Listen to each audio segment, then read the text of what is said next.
Y hoy vamos a ver todo lo que es la parte teórica.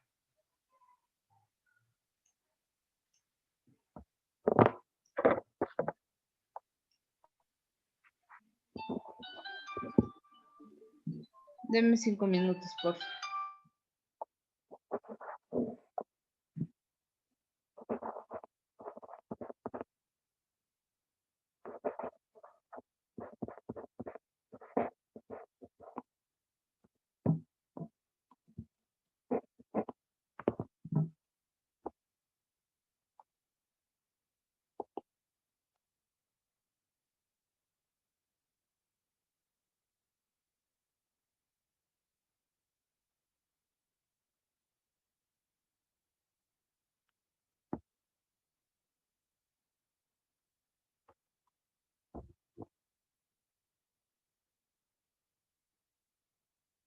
Disculpe, ingeniero, I sub C, A sub C son la inercia y el área de la viga, ¿verdad?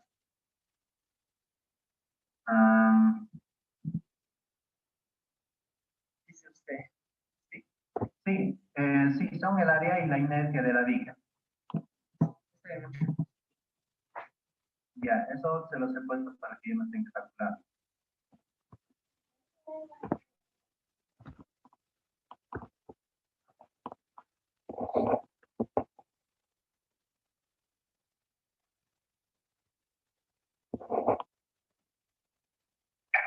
Ingeniero, ¿qué valor de G vamos a utilizar?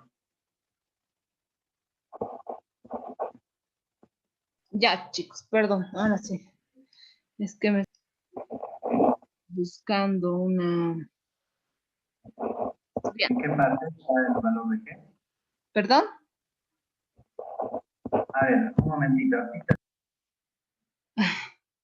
No sé, creo que no era mío. Ya, voy a compartir, por favor, para que empecemos.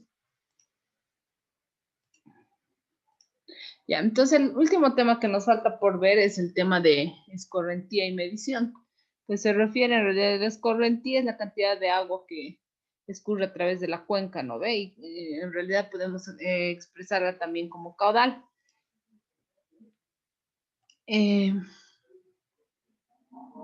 Lo que pueden ustedes revisar, y sería bueno que revisen, es el capítulo 4 de Aparicio, el 4 de Villon, el 6 de Monsalve, el 4 de Subramanía y el 7 de Bisman, ¿ya? Entonces, lo que vamos a ver en el tema 8 es el contenido que vamos a ver en este tema es la escorrentía, tipos de escorrentía, los métodos de aforo que existen, algunos métodos directos de medición, métodos indirectos de medición y estaciones hidrométricas. ¿Ya? Entonces, este fenómeno o este parámetro es el más importante para la ingeniería, ¿ya? En realidad, se refiere al transporte y la ocurrencia de agua sobre la superficie terrestre. Entonces, el estudio de este factor implica el aprovechamiento y protección contra los fenómenos provocados por el movimiento del agua, ¿no? Entonces, esa escorrentía superficial se define como el exceso de precipitación en realidad, porque una parte de la precipitación se infiltra y otra se escurre, ¿ya? Entonces, aquí podemos ver un esquema de qué es lo que pasa. Fíjense, de la cantidad de agua precipitada, una parte, la parte en exceso, es la que genera la escorrentía. Una parte se infiltra y otra parte se pierde. Puede ser por evapotranspiración, por retención en la vegetación, etcétera, ¿no? Entonces, nosotros lo que vamos a ver es este tema principal, escorrentía superficial, ¿ya? Entonces, otra vez les vuelvo a explicar en este esquema, no toda el agua que precipita se escurre o se infiltra, ¿no? Entonces, una parte se infiltra y solamente una parte se convierte en escorrentía superficial. Y otra parte de la que se infiltra va a aportar a los acuíferos y esos acuíferos van a generar escorrentía superficial, ¿no? Esperen un momentito, por favor.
Y que no sé si soy yo o está en silencio su micrófono.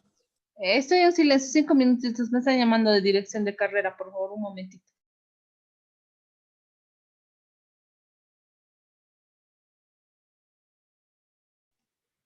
Ya, ahora sí, seguimos. Entonces, los factores que influyen sobre la escorrentía pueden ser factores meteorológicos, que es la cantidad, la intensidad de precipitación, cuánto dura esta precipitación y si han existido precipitaciones antecedentes que hayan generado una humedad en el suelo. ¿Ya? Entonces, en factores fisiográficos, el área de la cuenca influye, lógicamente, la forma, la elevación, la pendiente, la permeabilidad. Entonces, esos son los factores que pueden influir en la ocurrencia y en la cantidad de escorrentía que se genera. Algunas variables que caracterizan la escorrentía superficial son, por ejemplo, el caudal. El caudal también es escorrentía, solamente que expresado en esos términos, ¿no? Es un volumen sobre un tiempo determinado el caudal, ¿no? Y las unidades que manejamos para el caudal es metros cúbicos segundo o litros por segundo. El caudal específico es ese caudal que manejamos nosotros en metro cúbico por segundo, pero dividido entre el área. Entonces lo expresamos como Q minúscula, ese caudal específico, ¿ya? Ahora, el coeficiente de escorrentía es la relación del volumen de agua de escorrentía superficial sobre el volumen precipitado, ¿no? Así sabemos cuál es el coeficiente de escorrentía. El tiempo de concentración, ya lo conocemos, es el tiempo que la lluvia tarda en caer, ¿no ve? Desde el punto más distante de la cuenca hasta la salida, ¿no ve? El periodo de retorno, igual ya conocemos, es un periodo de tiempo que tiene un determinado evento, ¿no? Para que un caudal sea igualado o superado. Y el nivel de agua es la altura, ¿no? Cuando nosotros hacemos un corte en el río, entonces la altura de agua es esta, ¿no? Esta H. Ahora, existen métodos de aforo o medición de escorrentía, ¿ya? Existen métodos directos, métodos indirectos y estaciones hidrométricas. Los métodos directos de medición, ¿ya? Dice la medición de caudal o aforo de la ingeniería, ya es de vital importancia. Entonces, por lo general, el caudal puede ser medido por distintos métodos. Existen los métodos de medición directa y métodos de medición indirecta. ¿Ya? Los métodos directos podemos nombrarlos el volumétrico, el flotador o el método de área, velocidad, dilución u otros. Y los métodos indirectos, por ejemplo, pueden ser estructuras hidráulicas como vertederos, canales partial u otros. ¿Ya? Ustedes ya han aprendido a determinar, a diseñar, por ejemplo, vertederos, canales partial en sanitario, ¿verdad? Entonces, a veces es necesaria una medición continua del caudal en ríos, aunque es costoso, entonces para eso implementan las estaciones hidrométricas. Nosotros no tenemos muchas estaciones hidrométricas en el país, son costosas, aunque en algunas cuencas son necesarias. Por ejemplo, en la cuenca que tenemos en el departamento, en Cachimayo, que es una cuenca compartida, es necesario porque es una cuenca que alberga las subcuencas que nos abastecen de agua. Entonces, para esa cuenca se está pensando implementar una estación hidrométrica.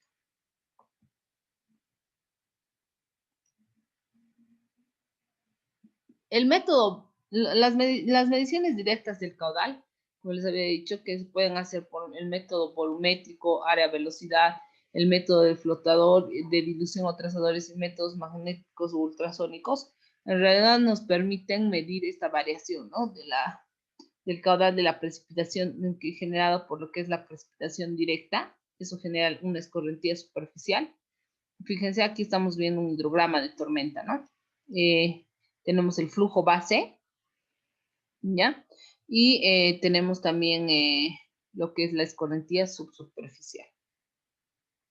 ¿Ya? Entonces, por ejemplo, para determinar el caudal que proviene de una tubería, este método volumétrico consiste en, por ejemplo, podrían hacer la prueba ahorita ustedes en el grifo, abierto en su totalidad, ¿no? O también se utiliza mucho para pozos, para el tubo de succión. Lo que hace, por ejemplo, ustedes pueden ir a su grifo ahorita, agarran y lo abren totalmente. Necesitan un cronómetro, ya voy a compartir esto, necesitan un cronómetro y necesitan un envase con un volumen conocido.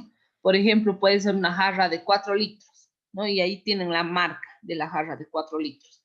Entonces, lo que se hace a través de este método volumétrico es lo siguiente. Voy a abrir una hoja de Excel para que...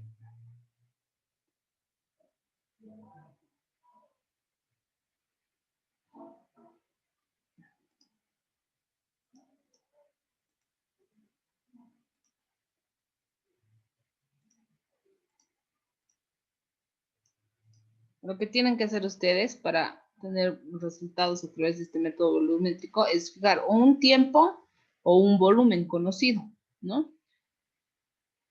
Esto va a ser tiempo, esto va a ser volumen, perdón.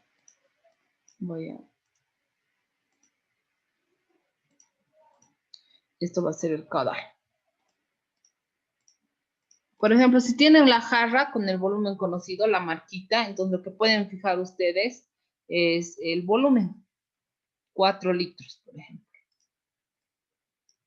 Y siempre tienen que tener 3 mediciones. ¿Ya? Entonces, fijan esto, mínimamente 3 mediciones y le dicen, no, sabemos que está en litros esto. Y el cronómetro, o sea, lo tienen que ajustar de tal forma que puedan medir desde el inicio hasta el final el valor obtenido del aforo. Esto va a ser litros segundo. Entonces, ¿qué es lo que hacen? Vamos a ver si es que aquí hay un video de aforo volumétrico, pero lo que se hace es lo siguiente, se fija un volumen, tienen un envase conocido y ese envase tiene 4 litros. Entonces, con el cronómetro agarran, encienden, está abierta totalmente su pileta, su grifo. Entonces, lo que hacen es agarran el cronómetro y una vez que colocan debajo del chorro el envase, inician el cronómetro, ¿ya? Entonces esperan, llega la marca de 4 litros, paran el cronómetro y ese es el tiempo que anotan. Por ejemplo, 30 segundos, ¿no? El siguiente será 29.8. El siguiente será 28, por decirles, ¿no? Y lo que se hace es sacar un promedio, ¿ya? Entonces dividimos, el caudal va a ser volumen sobre tiempo. Y sacamos un promedio, ¿no? De estos 3 valores. Un promedio, ¿no? Y este sería el valor que han obtenido por el método volumétrico. No sé si me han logrado entender. Ahí en clase lo hacíamos en la pileta para que puedan ver, pero funciona de esta forma el aforo volumétrico. O quizás alguno ya ha hecho un aforo volumétrico antes sin saber que estaba haciendo eso, ¿no? Pero es este, mira. Aquí podemos ver. Esto es lo que prácticamente se hace. ¿Están pudiendo ver, chicos?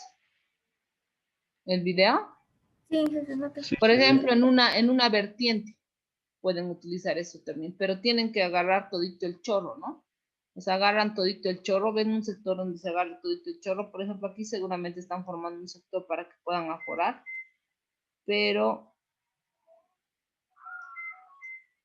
está instalando una tubería por la que puede ingresar toda esa agua de esa vertiente, por ejemplo. Entonces, fíjense lo que van a hacer es directamente a la tubería. Este balde tiene ya un volumen fijo, seguramente son 20 litros, ¿no? Entonces, lo que hace es pone el chorro, fíjense, pone el balde y la chica inicia el cronómetro. Van a ver, está vacío. Entonces, cuando pone el balde, inicia el cronómetro. O sea, llega a la marca conocida.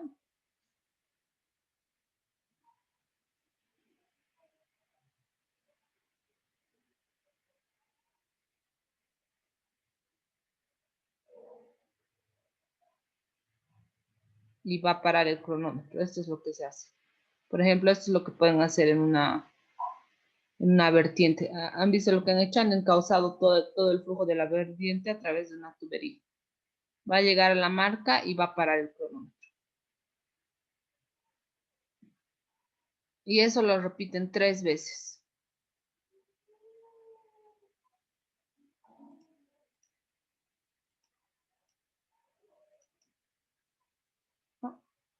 En su grifo hacen lo mismo, ya tienen el chorro, ¿no ve? Ya tienen la tubería, entonces se hace lo mismo. Ese es el aforo volumétrico, en realidad. ¿Ya? Ahora, el método del flotador. Vamos a ver aquí. Método, área, velocidad. Aforo.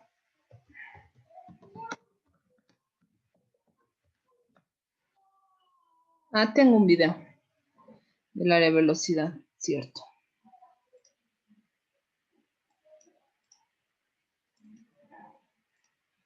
Consiste en que nosotros, o sea, lo que hacemos es dividimos un corte una sección del río, ¿ya?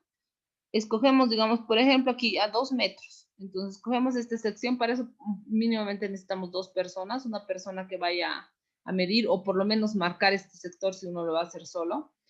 Digamos, por ejemplo, esto va a estar a 2 metros, ¿no? Y tenemos levantada esta sección y subdividimos esta área, puede ser en 3 tramos. Entonces, lo que hacemos es soltar un objeto que flote por esta superficie. Este va a ser el punto de inicio. Entonces, ahí comenzamos a medir el cronómetro. Lo que se hace con este método es medir la velocidad superficial. Y la velocidad es distancia sobre tiempo, ¿no ve? Entonces, lo que se hace con este método es soltar una pelota de goma, por ejemplo, aquí, ¿no?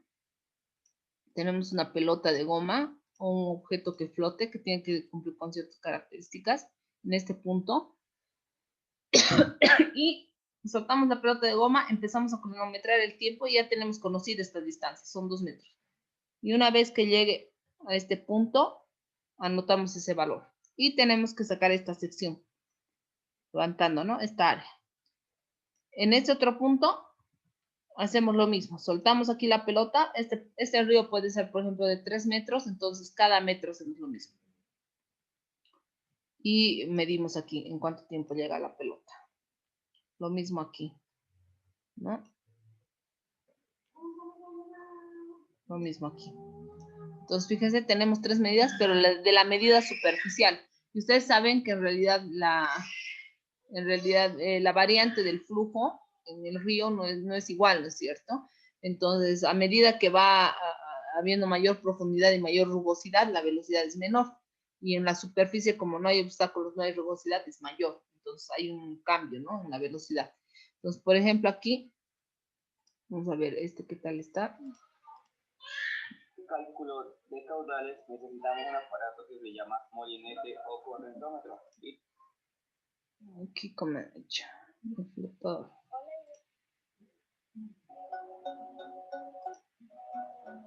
Este es el método del flotador, ¿no? Fíjense, está midiendo en el canal, pero esto lo están haciendo con un correntómetro, si no me equivoco.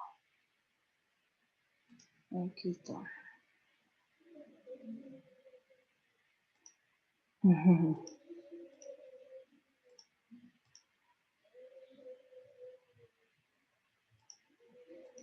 Eso es lo que se hace, ¿ve? Vamos a ver este video. Están dividiendo, están utilizando una sección. Ellos, por ejemplo, como flotador, están utilizando trozos de madera, una pelota de goma, una pelota de lana. Necesitamos el cronómetro, cinta métrica para la sección. Fíjense, van a dividir el río en 3 o cuántas secciones. No sé, vamos a ver.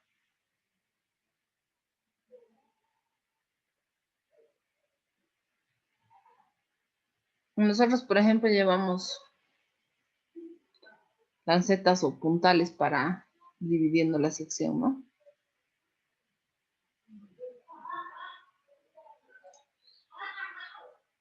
Está lento mi internet.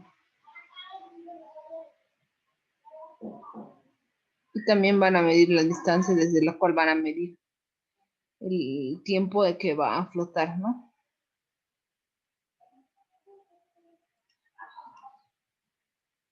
Ahí están levantando el perfil, que es lo que necesitamos, ¿no? Sí o sí necesitamos levantar el perfil.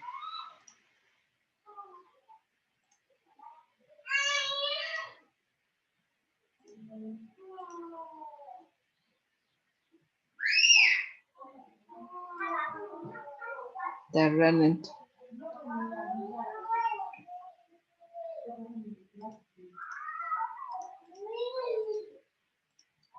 Los dos perfiles, ¿no?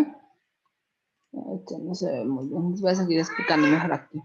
Pero fíjense, lo que han hecho es levantar este perfil y este perfil, ¿no? Pero en realidad nosotros lo que requerimos es la información de este más que todo, ¿ya? Entonces, para hacer este método, lo que tienen que buscar es preferiblemente bueno, en realidad tiene que ser un tramo recto, ¿ya? Que más o menos tenga las mismas condiciones. No va a ser igual, pero en realidad la superficie que necesitan levantar es esta, ¿no? En corte transversal. Esta, ¿no? Y eso lo pueden hacer con una...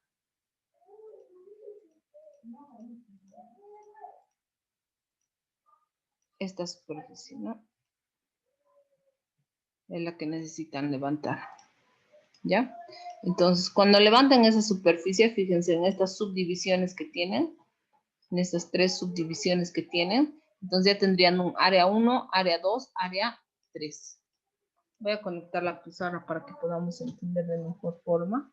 O bueno, no sé si se está comprendiendo. Entonces, una vez que nosotros levantamos esas superficies, entonces lo que hacemos es, sacamos la velocidad, vamos a medir la distancia, el tiempo, con eso vamos a tener la velocidad.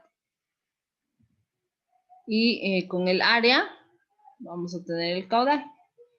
Eso es en el método del flotador. La distancia ya la conocemos de recorrido, 2 metros, ¿no ve? Es lo que hemos dicho, 2 metros. La distancia en metros. Y me estoy refiriendo a esta distancia, ¿no? A esta distancia, 2 metros. ¿Ya? Entonces, el tiempo, por ejemplo, van a medir, digamos que se replican estos tiempos, ¿ya? Vamos a volver a utilizar estos tiempos. La velocidad va a ser igual a distancia sobre tiempo. ¿A ver? En metros segundo.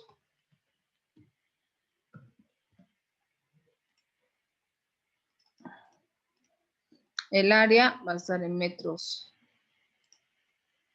cuadrados.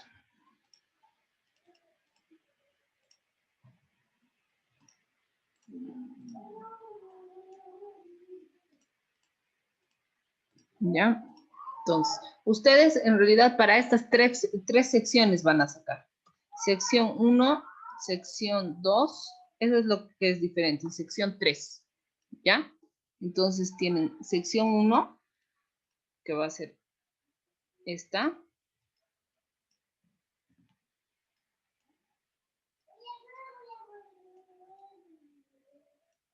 Esta para mí va a ser la sección 1. Los diferentes aquí, lo siguiente. Vamos a tener, esta sección va a ser sección 1.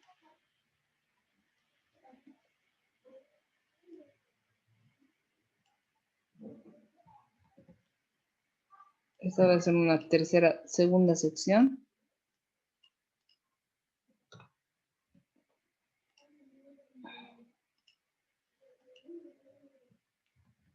Y esta va a ser una tercera sección.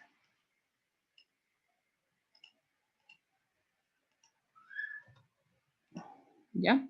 Entonces vamos a tener una distancia, la distancia va a ser la misma, 2 metros, 2 metros, 2 metros. Están encendiendo su cámara, Janet,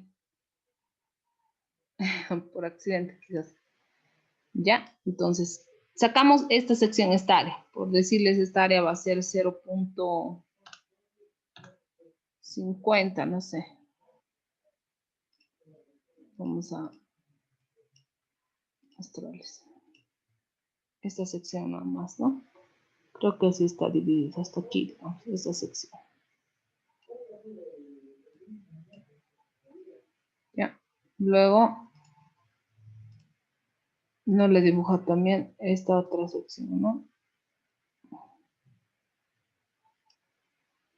Esta va a ser sección 2. Y esta va a ser la sección 3.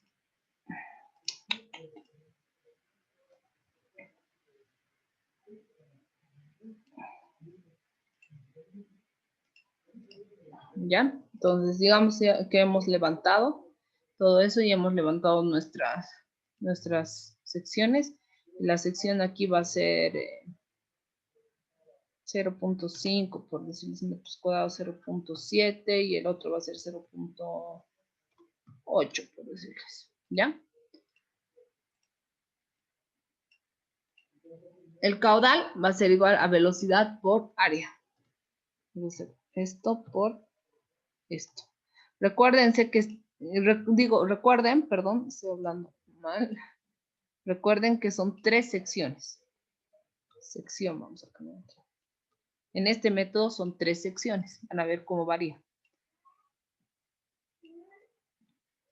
¿Cuál sería el caudal obtenido por este método? Aquí en este caso va a estar en metros cúbicos por segundo. ¿Cómo determinarían el caudal por este método? Sección 1, tenemos esta distancia recorrida del flotador, 2 metros, ¿no? Hemos fijado 2 metros. Desde aquí una persona agarra y suelta el flotador, ¿no? Una personita. Una persona agarra y suelta el flotador. Aquí, suelta el flotador. Luego la misma persona viene aquí y suelta el flotador en la sección 2. Y luego la misma persona viene aquí y suelta el flotador desde la misma distancia, tiene que ser, ¿no? Desde ahí, desde ese punto, ¿no? Y mide el tiempo en el que llega a este punto. Mide el tiempo en el que llega a este punto, ¿no? Así. Claro que no va a ser una línea recta, ¿no? Pero solamente para representar. A veces varía muchísimo, ¿no? Ahí.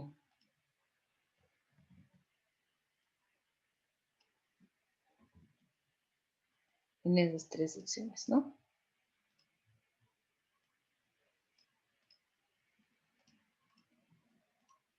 Ahora, ¿cuál sería el caudal por este método? ¿Cómo obtienen el caudal por este método? Ya teníamos medido, fíjense, la velocidad para esta sección. La velocidad para esta sección y el área. La velocidad para esta sección y esta área. Velocidad por área. Ya, está bien. Velocidad por área me va a dar el caudal, ¿qué? ¿Qué caudal aquí? Este va a ser un caudal 1, ¿verdad? Este va a ser un caudal 2. Este va a ser un caudal 3. Esta va a ser un área 1, área 2 y área 3, por si acaso, ¿no?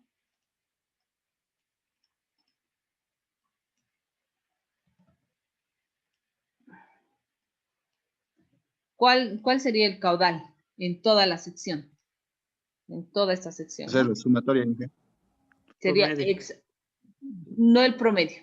En este caso es la Sumatoria. sumatoria. ¿Ya? Eso no se confundan, es la sumatoria.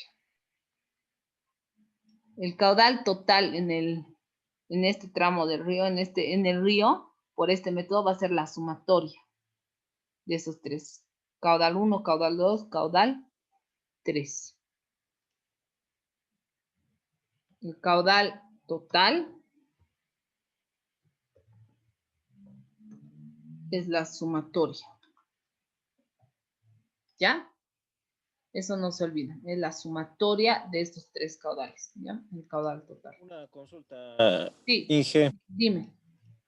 En la fórmula de caudal, en el PDF está multiplicado por una constante de 0,8. Sí. ¿Por qué es eso? ¿Por qué creen que sea así?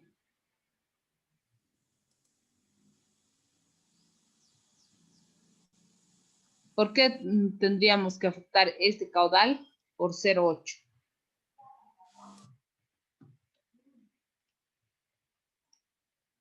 ¿Por qué creen?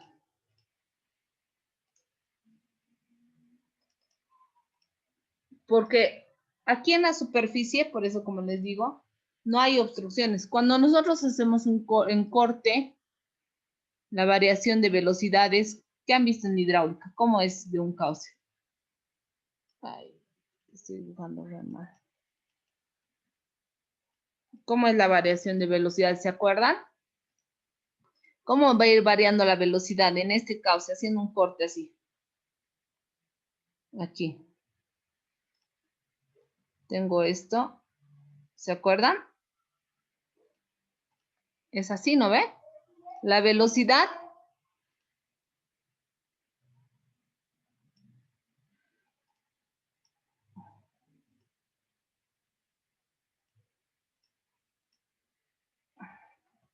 va disminuyendo a medida que llegamos al fondo. ¿Y eso por qué es? ¿Se acuerdan? Eso han visto en hidráulica.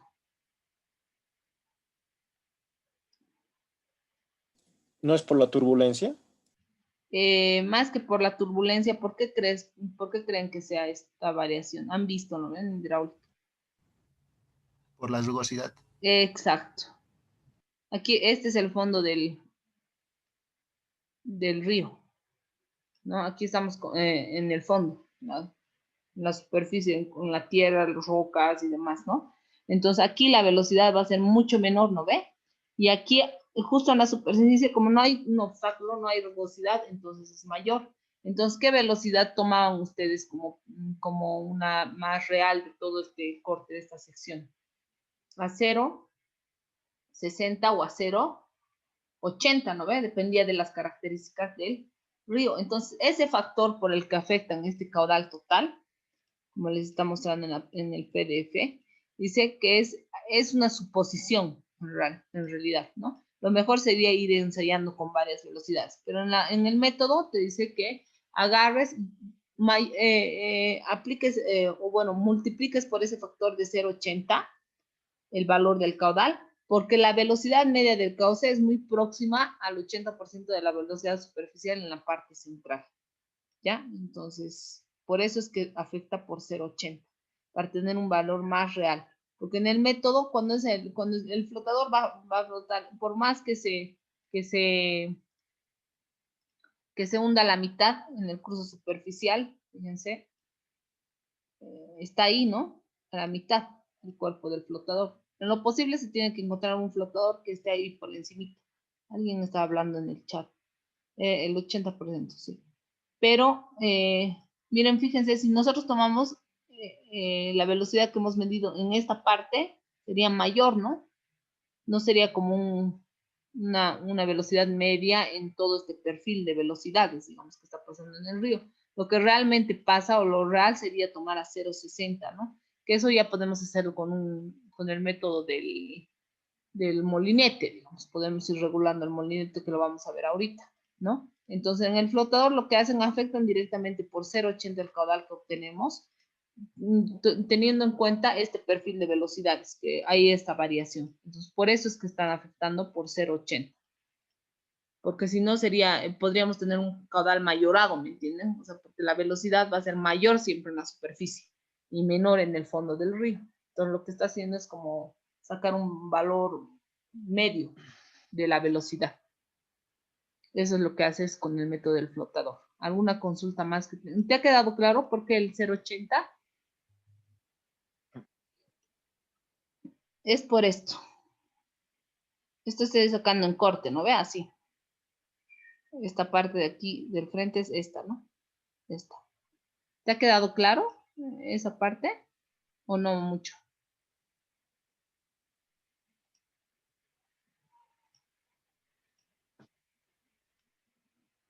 Hola, ¿quién había preguntado? Yo sí, todo claro. ¿Fernando? ¿Sí? Ya. Seguimos, ¿no? Ese sería por el método del flotador. Ahora está el método de área-velocidad, ¿ya? Que es, en realidad es lo que hace este método de área-velocidad, ¿ya? Toma en cuenta una velocidad media en la subsección. Este método, por ejemplo, ya no funciona con distancia sobre tiempo. En el método del flotador, lo que hemos hecho nosotros es agarrar un flotadorcito, fijarnos una distancia que puede ser 2 metros y hemos medido el tiempo y con eso hemos sacado la velocidad.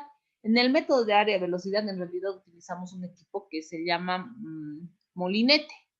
Este molinete todos los molinetes tienen una ecuación característica de velocidad en función de las revoluciones, ¿ya? Entonces, ¿cómo funciona? Fíjense, nosotros ubicamos ese molinete en cada una de estas secciones. En la sección 1, en la sección 2, a la mitad. Y a 0,60 de la superficie. Agarramos y medimos 0,60 y aquí ubicamos el molinete. Este molinete. En realidad, lo único que hacemos nosotros es ubicar aquí una cinta métrica, dividimos en tramos iguales en lo posible, la sección del río, y medimos aquí. La persona se para aquí y mide aquí a 0,60 de la velocidad de Y. A 0,60 del tirante del río mide la velocidad con el equipo. Prácticamente hacemos esto. Fíjense, vamos midiendo a 0,60 o pueden ir haciendo ensayos, ¿no? Van midiendo a 0,60, a 0,60, a 0,60 en cada una de estas secciones. Es prácticamente, vamos a ver aquí el video que tiene, que tenemos el componente 3.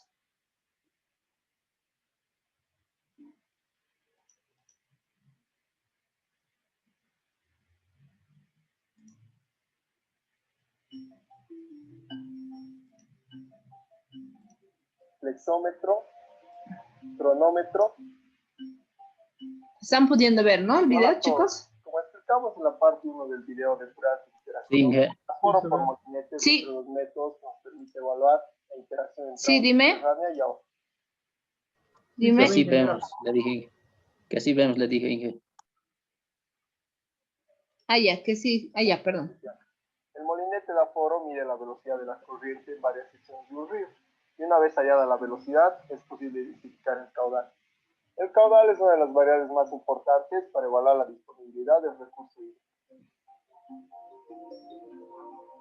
Los materiales que necesitamos son molinete, barra de soporte, contador automático rígido, Ese molinete tenemos en el Instituto de Aguas flexómetro y usamos para hacer pruebas en y campo. una regla metálica. Es el molinete que tenemos. Y estamos adquiriendo otro más, que es de mejor precisión.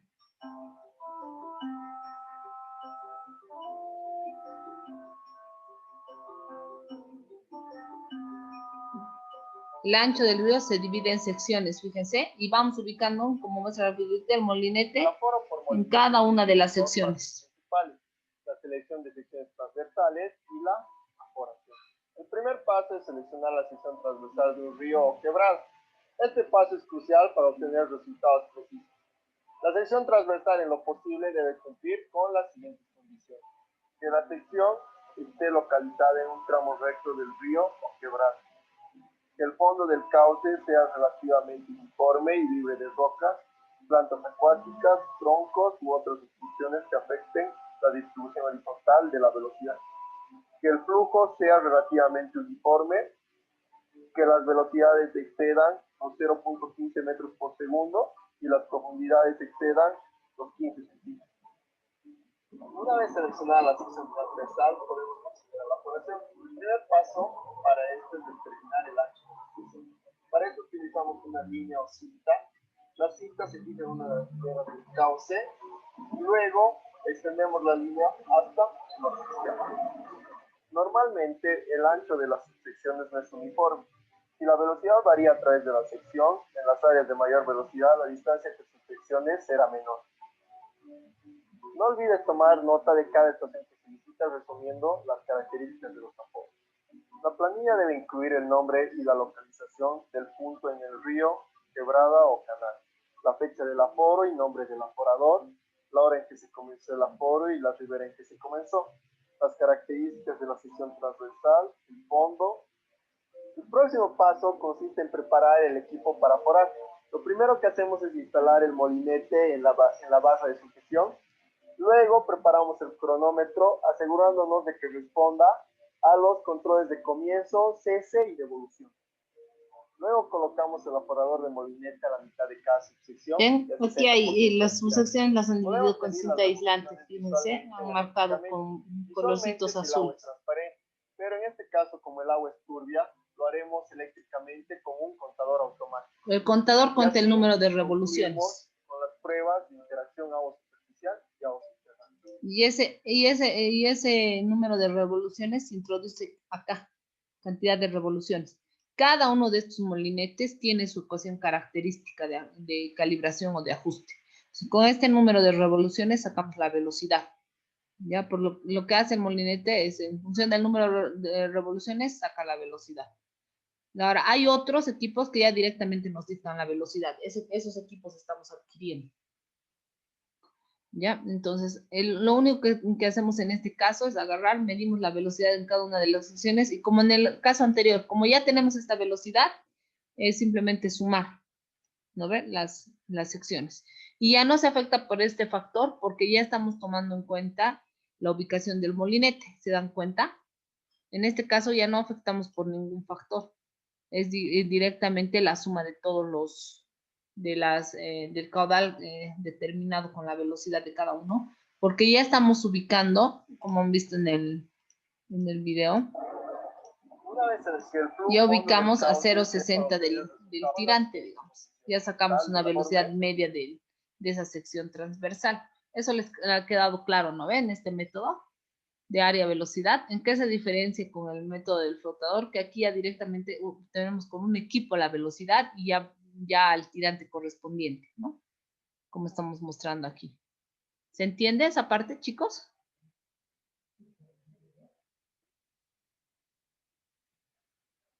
Chicos. ¿Se entiende esa parte? ¿No hay nadie atendiendo? Sí, sí, ingeniero. ¿Se entiende? Sí, se entiende. Sí, Inge. Te parece que están viendo novelas o algo, ¿no? Porque no me contestan. Ya. Y hay otro de los métodos que a veces se utiliza en ríos muy caudalosos, que es el método de dilución. Este es un método que funciona con químicos. Lo que se hace es se coloca un trazador químico que es inyectado al río a un flujo constante y se mide la conductividad. Aguas arriba antes del vertido y aguas abajo después del vertido. Entonces, con eso se sabe más o menos con las concentraciones de conductividad. ¿Se acuerdan que en el laboratorio habíamos visto equipos que nos permiten medir la conductividad eléctrica del agua? Entonces, cuando nosotros utilizamos cloruro de sodio, agua muy salada es muy conductiva. Entonces, con esa mezcla de agua, entonces con esa mezcla de proporciones químicas, para que vean que la química sirve también en nuestra área, entonces que se determine el caudal. Es el método por concentraciones, se podría decir, dilución se llama, el método por dilución del vertido, ¿ya? Entonces, y existe el otro método que es electromagnético, que está basado en el principio de Faraday, que es por una fuerza electromotriz. En realidad existen equipos ya electromagnéticos que incluso ya te determinan el caudal en la zona en la que estás tú realizando la medición. ¿Ya? Entonces estos, y los ultrasónicos también, pero son equipos bastante caros, bastante costosos, pero ya nos proporcionan directamente los valores de caudal.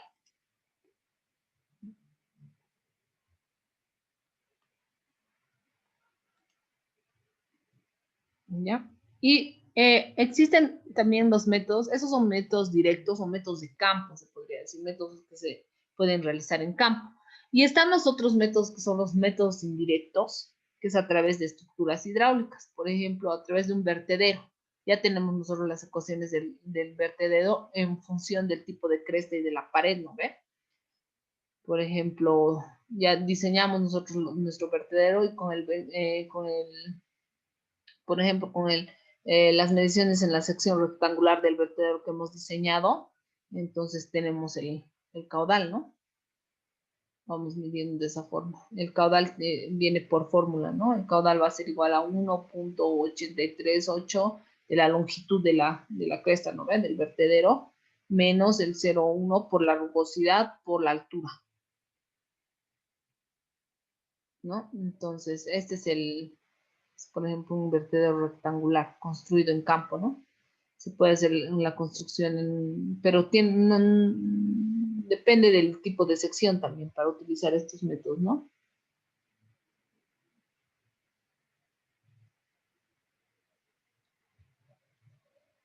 Ese es el vertedero Por ejemplo, un vertedero trapezoidal que ya han aprendido en hidráulica.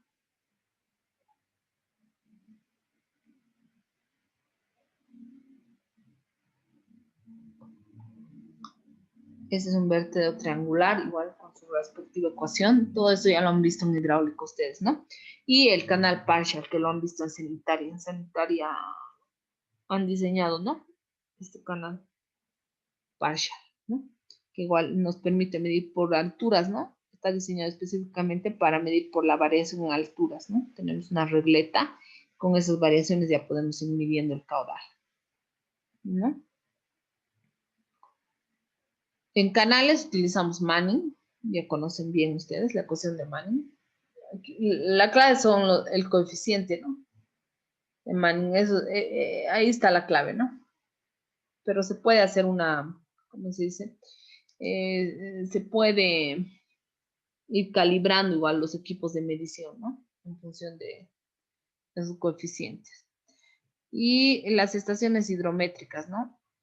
Que son costosas, que en realidad tienen implementados equipos ya para directamente ir midiendo. Incluso hay equipos que te permiten sondear los caudales el tiempo que tú requieras, digamos, puedes calibrar para que el equipo te mida el caudal cada 5 segundos, cada hora, etcétera, etcétera, ¿no?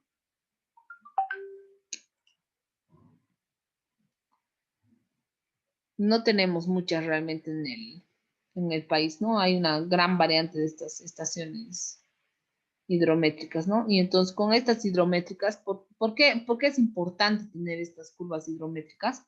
Porque nosotros podemos determinar estas curvas de altura, volumen o altura caudal. Y con estas curvas podemos ir obteniendo para cualquier altura que midamos en una estación hidrométrica, o sea, lo que tenemos que hacer es medir el caudal y medir la altura. Medir el caudal, medir la altura, en varios periodos de tiempo. Y si tenemos construida esta altura versus caudal, entonces para un determinado sector, entonces para cualquier altura con esta curva y esta ecuación que determinemos, ya podemos obtener el caudal. Para cualquier altura, solamente necesitaríamos medir la altura y ya tenemos el caudal, Entonces, para construir esta curva de gasto, se llama así, que es caudal versus altura, tenemos que tener varias mediciones de caudal versus altura. Pero una vez que ya obtenemos esta curva, esa curva ya sería la curva característica del lugar. Entonces, clave, ¿no? No tenemos en muchos lugares estas curvas versus altura, ¿no? Caudal versus altura. Nosotros hemos podido ajustar con valores que hemos sacado de la cuenca Cachimayo, unas curvas, pero que no son las más adecuadas, se podría decir, por el método de medición de la altura, que es muy precario. La altura la medía una persona ahí, un comunario, entonces pueden ser medidas cerradas, por ejemplo, de la altura, ¿no? Y el caudal los medían los del CENAMI, entonces es posible que los valores no sean los más correctos, ¿no? Pero es lo que se tiene, digamos, no tenemos más información. Sí hemos podido determinar esta curva de caudal versus altura para Cachimayo, pero no es la mejor, digamos, o sea, porque en realidad falta mucha información. Es por eso que se está pensando implementar una estación hidrométrica ahí en la cuenca Cachimayo, porque es muy, muy, muy, muy importante. ¿Hasta aquí tienen alguna pregunta para que pasemos a la siguiente parte de escorrentía?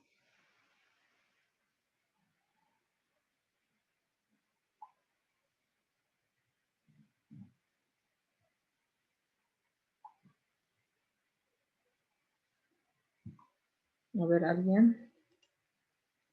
¿No? ¿Todo bien? Ya, seguimos entonces.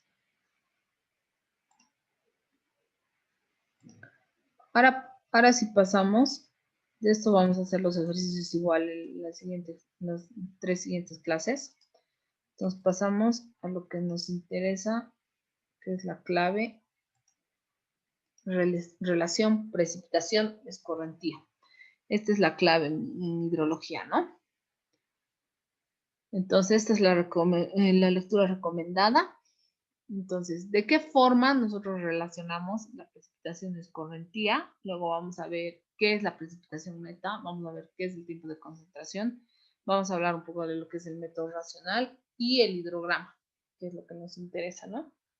Los famosos hidrogramas. Entonces, el objetivo principal de la hidrología superficial es calcular la escorrentía, eso habíamos visto, ¿no? Entonces, aquí en un esquema vamos a ver las fases o el proceso de la transformación de precipitación en escorrentía. Entonces, lo que pasa es se genera por una determinada tormenta, se genera un dietograma, ¿no ve? Esa es la cantidad de agua caída, es de una tormenta, láminas de precipitación, ¿no? Así va variando, ¿verdad? De esa cantidad de precipitación se hace una separación. Una parte es la precipitación neta, esta es la que va en realidad generar la escorrentía. Y ese cálculo de esta precipitación neta se hace, por ejemplo, por el método del SCS.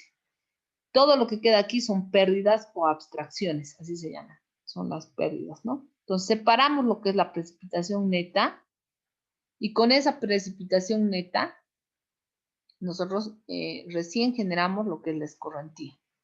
Y además hay que ver si en el río había un flujo base. ¿A qué llamamos? O sea, ¿de dónde vendrá ese flujo base? Por ejemplo, cuando nosotros vamos al río y en época seca y tiene agua, ¿de dónde viene ese flujo base?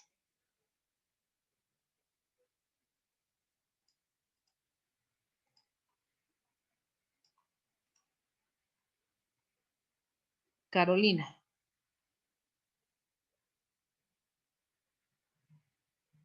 ¿De dónde viene ese flujo base? Cruz Choque. Carolina. ¿No está?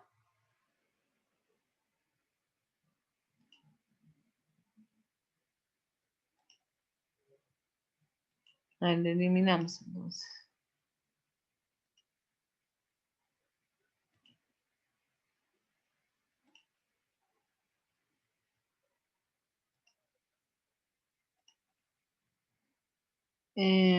Flores Ayrton, ¿de dónde viene ese flujo base? De un aforo previo que se haya hecho, Inge. Más que eso, digamos, si vamos a campo, Ayrton, y en época seca vemos que el río tiene agua, ¿de dónde está proviniendo esa agua? Si no hay lluvias, por decirlo, en la época seca. Agua subterránea. Por la parte baja. Exacto, son descargas de agua subterránea, ese es el flujo base. Entonces, eso también tenemos que considerar a la hora de determinar la escorrentía, si existe o no existe flujo base. La escorrentía total va a ser la escorrentía generada por la precipitación neta, que es la escorrentía directa, más el flujo base.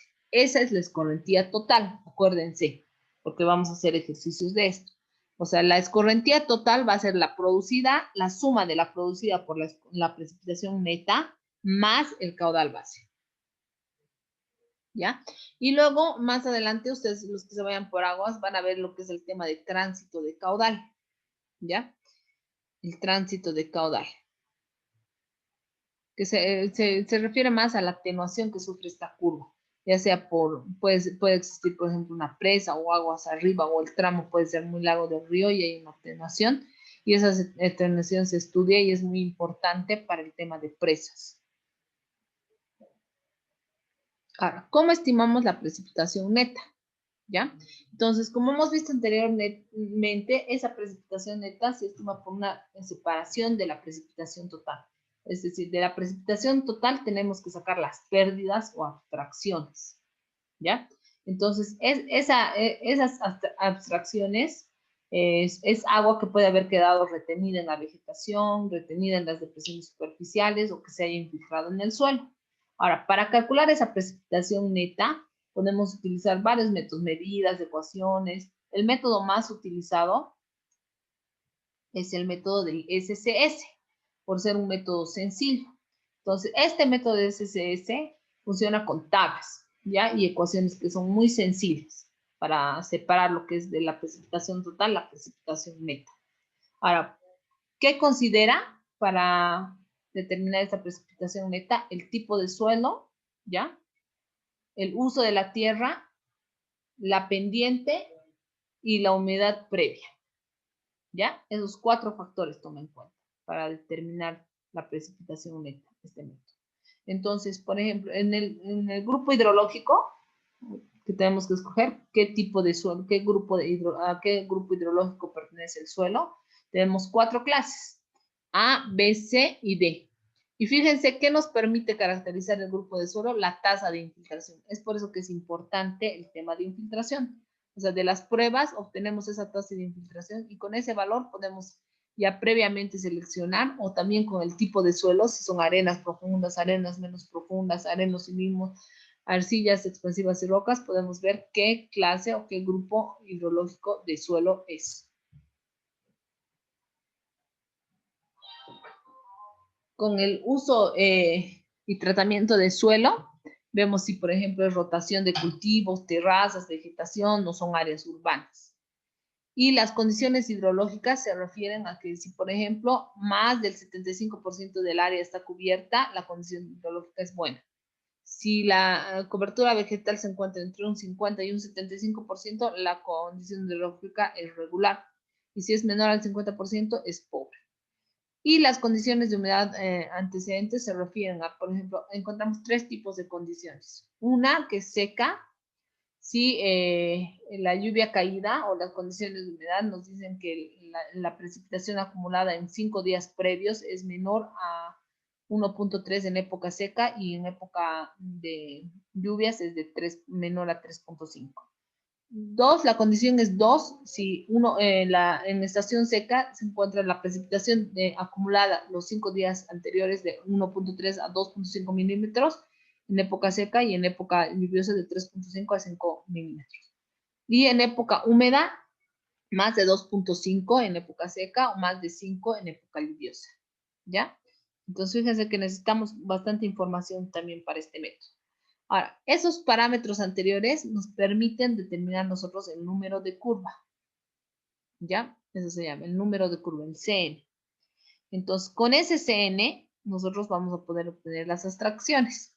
Entonces, además necesitamos calcular la precipitación efectiva acumulada, que va a ser igual a la precipitación acumulada menos el 0,2 de las abstracciones elevado al cuadrado sobre la precipitación acumulada más 0.8 de las abstracciones. Si esta ecuación utilizamos, si la precipitación acumulada es menor a 0.2 de las abstracciones.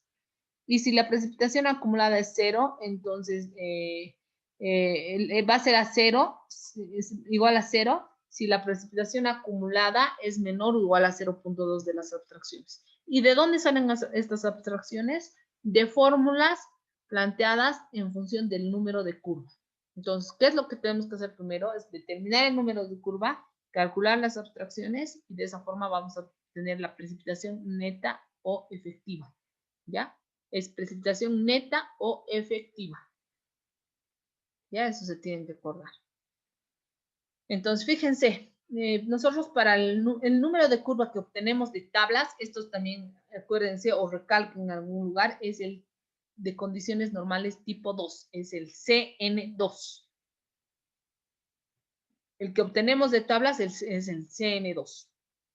Y en función de la información que tengamos de la precipitación de 5 días previos, de la precipitación acumulada, tendríamos que utilizar o el CN3 o el CN1. Aquí no ven. ¿Cómo sabemos cuál utilizar?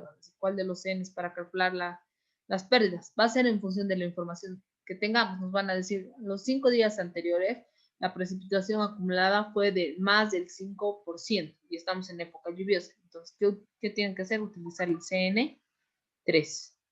¿Ya? Y para calcular el CN3 tenemos fórmulas en función del CN2. El que sacamos de tablas, acuérdense, es el CN2. ¿Ya? Entonces, estos son los valores yo les voy a pasar y les tengo que pasar las tablas que utilizamos, pero son los valores de CN para las condiciones normales, para el CN2. ¿Ya? Fíjense, está en función de, escogemos el grupo hidrológico A, B, C, D. Vamos a caracterizar la condición hidrológica, también la cobertura o uso de suelo, ¿no? Y en función de eso vamos a escoger un valor de toda esta gama de valores, ¿no? Un valor para el CN2. Y en función de ese CN2 y las condiciones previas de precipitación, recién calculamos, vemos si utilizamos el CN3 o el CN2. Hay varios valores dispuestos en función de diferentes características del suelo, ¿no? Lo malo es que esto ha sido para estudios que han realizado en varias cuencas de Estados Unidos, ¿no? Entonces, pero no hay otro método para que podamos nosotros determinar. En realidad no se han hecho estudios para determinar este CN2 en Bolivia, entonces por eso que utilizamos la información que nos ha proporcionado el Soil Conservation Service, ¿no? Ahora, igual vamos a ver cómo utilizar este método en los ejercicios, cómo vamos a calcular esto. El tiempo de concentración, ustedes ya lo conocen, cómo pueden determinar por las diferentes fórmulas que son empíricas.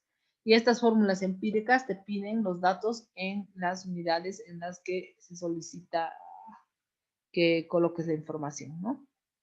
Podemos utilizar diferentes métodos. Incluso se acuerdan que había la fórmula del SCS. Y ya podríamos utilizar esta fórmula porque tenemos el CN y las abstracciones, ¿no? El método racional, habíamos visto ya en IDF y también en el tema 2, es uno de los métodos más sencillos, pero es aplicable a cuencas pequeñas, o sea, menores a 10 kilómetros cuadrados, ¿no? Entonces es muy utilizado en lo que es el tema de diseño de